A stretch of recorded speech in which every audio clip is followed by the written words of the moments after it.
On the right track, getting organized. Finding the right techniques for organizing your financial life is a key concept. To stay financially fit, you must commit to your plan. Maintain a regular money routine. Make sure controls are put in place to make it easy to stay on track, especially during those times when it's easy to fall off track. Why do you need more than one bank account? Well, unless you are really disciplined, and let's face it, most of us aren't, most people find it easier to separate their money into different accounts that serve different functions, like a checking account used for a typical and regular monthly expenses, an accrual account that can be used strictly for all those periodic expenses such as car repairs, license stickers, clothing, home maintenance, gifts and sports. These are expenses that need to be prepared for and saved for over time. If not, they could quickly become a cause for anxiety that, if not properly prepared for, are often covered by a credit card. A savings account, having an emergency fund, which are reserved funds that can be used for something unplanned that does now become an emergency. This account can also be used to fund financial goals. You may also want to consider additional accounts based on your personal circumstances. For example, an income tax account if you are self-employed and pay your taxes quarterly, an RSP account, a tax-free savings account, all ideas where separate accounts may be useful. Your financial fitness coach can work with you to figure out how many accounts are optimal for you.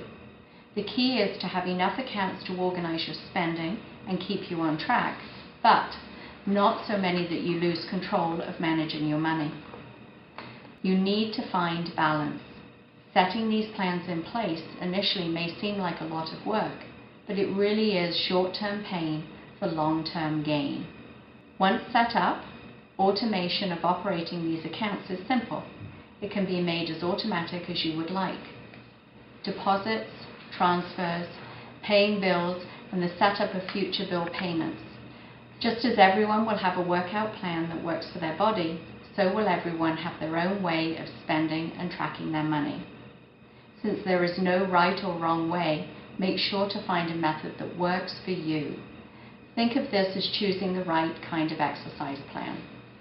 Running, kickboxing, or yoga, choose your game. Here are some different money strategies. Here are some different money management strategies. A paycheck planner. This is a system where you can decide which paycheck pays what expense, striving to distribute your expenses as evenly as possible among your paychecks. This is a good planning tool, but all income must be recorded and all expenses covered. The budget has to balance first. The envelope method, whereby a series of envelopes are labeled with individual expenses.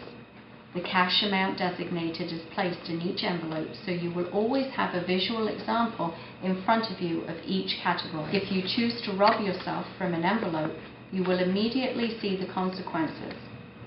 This is a good control to make yourself accountable to you before you make the choice to spend outside your designated envelopes.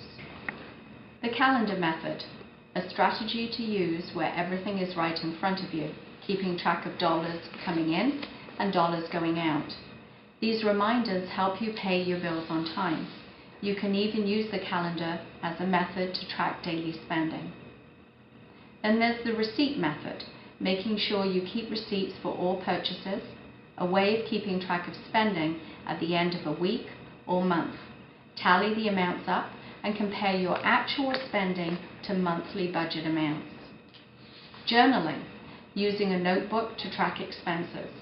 You can designate a page to each category to see dollars going in and out. This way you can keep an accurate running total of how much you have available in each of your categories.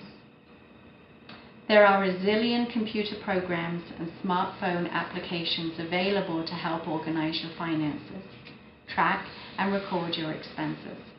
Do your research to choose the method for you. Just be careful not to get too complicated that you won't use it.